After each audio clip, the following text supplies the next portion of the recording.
Hello? Nandito po ako sa hospital. Nagtitaping ako ng asawa ko. Nasa hallway po ako ng hospital. Ito po yung mga damit ng wardrobe. Ayan po yung sa wardrobe. Mga kwarto po ito, as usual. Gaya ng sinabi ko sa inyo noon, bihirang-bihirang merong multo sa sementeryo.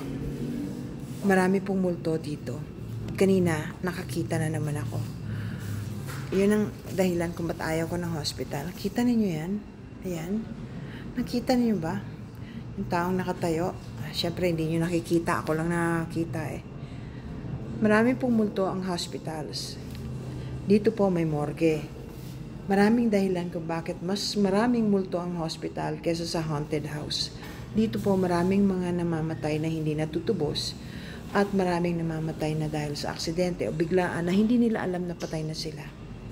Nakakatakot po. Kuminsan, kahit sanay na ako makakita ng multo, hindi ko pa rin gustong nakikita sila. Lalo na yung marami pa rin dugo o kaya yung bata na umiiyak.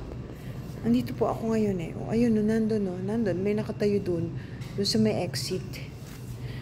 Nakatangi na rin po dito. Yung mga may mata o may gift, alam ko, nakikita ninyo. Meron pong nakasilip doon, no? Nakatingin sa atin. Isang lalaki. Ay, umalis.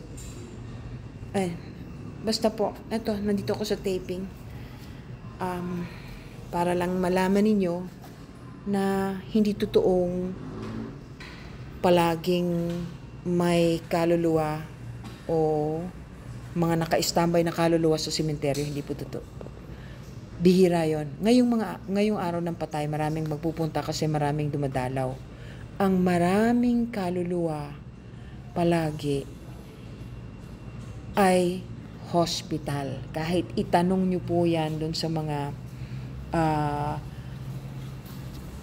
nurses na naka-station o kaya yung mga panghating gabi ang duty. Alam po nila yan.